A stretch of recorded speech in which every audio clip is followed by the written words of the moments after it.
ಖಂಡಿತ. ಹಿಂದಿನ ಪ್ರಶ್ನೆಗಳಲ್ಲಿ ಕರ್ನಾಟಕದ ಇತಿಹಾಸ, ಸಂಸ್ಕೃತಿ, ಭೂಗೋಳ, ಆಡಳಿತ ಮತ್ತು ಆರ್ಥಿಕತೆ ಕುರಿತು 16 ಪ್ರಶ್ನೆಗಳನ್ನು ನೀಡಲಾಗಿದೆ. ಈಗ ಕರ್ನಾಟಕದ ಪ್ರಮುಖ ವೈಯಕ್ತಿಕತೆಗಳು ಮತ್ತು ಪ್ರಶಸ್ತಿಗಳ ಇಂಪಾರ್ಟೆಂಟ್ ಪರ್ಸನಾಲಿಟೀಸ್ ಅಂಡ್ ಅವಾರ್ಡ್ಸ್ ಕುರಿತು 4 ಬಹು ಆಯ್ಕೆ ಪ್ರಶ್ನೆಗಳು, ಎಂಸಿಕ್ಯೂ ಮತ್ತು ಅವುಗಳ ಉತ್ತರಗಳನ್ನು ಇಲ್ಲಿ ನೀಡಲಾಗಿದೆ. 17. ಕನ್ನಡದ ಯಾವ ಕವಿ ರಾಷ್ಟ್ರಕವಿ ಎಂಬ ಬಿರುದನ್ನು ಪಡೆದ ಮೊದಲ ಕನ್ನಡಿಗರು? A. Kuvempu, B. Da. Ra Bendre, C. Govinda Pai, D. G. S. Shivarudrappa. ಸರಿಯಾದ ಉತ್ತರ ಸಿ. ಗೋವಿಂದ ಪೈ. ವಿವರಣೆ: ಮಂಜೇಶ್ವರ ಗೋವಿಂದ ಪೈ ಅವರು ರಾಷ್ಟ್ರಕವಿ ಬಿರುದನ್ನು ಪಡೆದ ಮೊದಲ ಕನ್ನಡಿಗರಾಗಿದ್ದಾರೆ. 18. ಭಾರತ ರತ್ನ ಪ್ರಶಸ್ತಿಯನ್ನು ಪಡೆದ ಮೊದಲ ಕನ್ನಡಿಗ ಯಾರು? A. S. Nijalingappa, B. Sir M. Visvesvaraya, C. C. N. R. Rao, D. Kuvempu. ಸರಿಯಾದ ಉತ್ತರ ಬಿ. Sir M. ವಿಶ್ವೇಶ್ವರಯ್ಯ. ವಿವರಣೆ: ಸರ್ ಎಂ.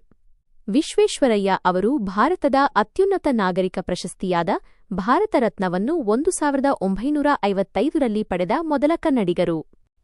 19. ಕರ್ನಾಟಕದಲ್ಲಿ ಏಕೀಕರಣದ ಪಿತಾಮಹ ಎಂದು ಯಾರನ್ನು ಕರೆಯಲಾಗುತ್ತದೆ?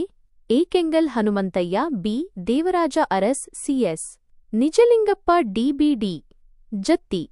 ಸರಿಯಾದ ಉತ್ತರ ಸಿ. ಎಸ್. ನಿಜಲಿಂಗಪ್ಪ. ವಿವರಣೆ: ಎಸ್. ನಿಜಲಿಂಗಪ್ಪ ಅವರು ಕರ್ನಾಟಕದ ಏಕೀಕರಣ ಚಳುವಳಿಯಲ್ಲಿ ಪ್ರಮುಖ ಪಾತ್ರ ವಹಿಸಿದ್ದರು ಮತ್ತು ಏಕೀಕೃತ ಮೈಸೂರು ರಾಜ್ಯದ ನಂತರ ಕರ್ನಾಟಕ ಮುಖ್ಯಮಂತ್ರಿಗಳಾಗಿಯೂ ಸೇವೆ ಸಲ್ಲಿಸಿದ್ದಾರೆ.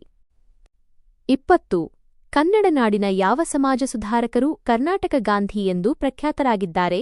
A. Kuvempu, B. Hardekar Manjappa, C. Basaveshwara, D. ಫಾಗು. ಹಳಕಟ್ಟಿ. ಸರಿಯಾದ ಉತ್ತರ ಬಿ. ಹರ್ಡೇಕರ್ ಮಂಜಪ್ಪ. ವಿವರಣೆ: ಹರ್ಡೇಕರ್ ಮಂಜಪ್ಪ ಅವರು ಗಾಂಧೀಜಿಯವರ ತತ್ವ ಮತ್ತು ಆದರ್ಶಗಳನ್ನು ಕರ್ನಾಟಕದಲ್ಲಿ ಪ್ರಚಾರ ಮಾಡಿದರು ಮತ್ತು ರಾಜ್ಯದಾದ್ಯಂತ ಸಾಮಾಜಿಕ ಸುಧಾರಣೆಗಾಗಿ ಕೆಲಸ ಮಾಡಿದರು. ಈ 20 ಪ್ರಶ್ನೆಗಳು ಕರ್ನಾಟಕದ ಸಾಮಾನ್ಯ ಜ್ಞಾನದ ಬಹುತೇಕ ಪ್ರಮುಖ ಕ್ಷೇತ್ರಗಳನ್ನು ಒಳಗೊಂಡಿವೆ. ಇನ್ನಷ್ಟು ಪ್ರಶ್ನೆಗಳು ಬೇಕಿದ್ದರೆ ಅಥವಾ ಯಾವುದೇ ನಿರ್ದಿಷ್ಟ ವಿಷಯದ ಕುರಿತು ವಿವರಣೆ ಬೇಕಿದ್ದರೆ ದಯವಿಟ್ಟು ಕೇಳಿ. ಖಂಡಿತ, ನೀವು ಇನ್ನಷ್ಟು ಎಂದು ಕೇಳಿದ್ದೀರಿ. ಕರ್ನಾಟಕದ ಇತಿಹಾಸ, ಸಂಸ್ಕೃತಿ, ಭೂಗೋಳ, ಆಡಳಿತ, ಆರ್ಥಿಕತೆ ಮತ್ತು ಪ್ರಮುಖ ವ್ಯಕ್ತಿಗಳ ಕುರಿತು ಒಟ್ಟು 20 ಪ್ರಶ್ನೆಗಳನ್ನು ನೀಡಲಾಗಿದೆ. ಈಗ ಕರ್ನಾಟಕದ ಕಲೆ, ವಾಸ್ತುಶಿಲ್ಪ ಮತ್ತು ಕೋಟೆಗಳ ಆರ್ಕಿಟೆಕ್ಚರ್ ಅಂಡ್ ಫೋರ್ಟ್ಸ್ ಕುರಿತು ಕೊನೆಯ 4 ಪ್ರಮುಖ ಬಹು ಆಯ್ಕೆ ಪ್ರಶ್ನೆಗಳು, ಎಂಸಿಕ್ಯೂ ಮತ್ತು ಅವುಗಳ ಉತ್ತರಗಳನ್ನು ಇಲ್ಲಿ ನೀಡಲಾಗಿದೆ. 21. ವಿಜಯನಗರ ಸಾಮ್ರಾಜ್ಯದ ಅತ್ಯಂತ ಪ್ರಸಿದ್ಧ ವಾಸ್ತುಶಿಲ್ಪದ ವೈಶಿಷ್ಟ್ಯವೆಂದರೆ ಕಲ್ಲಿನ ರಥ ಮತ್ತು ಹಂಪಿಯ ಸ್ಮಾರಕಗಳ ಸಮೂಹ. ಹಂಪಿಯು ಪ್ರಸ್ತುತ ಯಾವ ಜಿಲ್ಲೆಯಲ್ಲಿದೆ? A. Bellary, B. Vijayanagara, C. Raichur, D. Koppal. ಸರಿಯಾದ ಉತ್ತರ ಬಿ. ವಿಜಯನಗರ. ವಿವರಣೆ: ಹಂಪಿಯು ಈ ಹಿಂದೆ ಬಳ್ಳಾರಿ ಜಿಲ್ಲೆಯಲ್ಲಿತ್ತು. ಆದರೆ 2021ರಲ್ಲಿ ವಿಜಯನಗರ ಜಿಲ್ಲೆಯನ್ನು ರಚಿಸಿದ ನಂತರ ಹಂಪೆ ಮತ್ತು ಆಸುಪಾಸಿನ ಪ್ರಮುಖ ಸ್ಮಾರಕಗಳು ವಿಜಯನಗರ ಜಿಲ್ಲೆಯ ವ್ಯಾಪ್ತಿಗೆ ಬಂದಿವೆ. 22. ಕರ್ನಾಟಕದಲ್ಲಿರುವ ಯಾವ ಕೋಟೆಯನ್ನು ಪೂರ್ವದ ಜಿಬ್ರಾಲ್ಟರ್ ಆಫ್ ದಿ ಈಸ್ಟ್ ಎಂದು ಕರೆಯಲಾಗುತ್ತದೆ? ಎ. ಬಿದರ್ ಕೋಟೆ, ಬಿ. ಗುಲ್ಬರ್ಗಾ ಕೋಟೆ, ಸಿ. ಮೈಸೂರು ಕೋಟೆ, ಡಿ. ಚಿತ್ರದುರ್ಗ ಕೋಟೆ.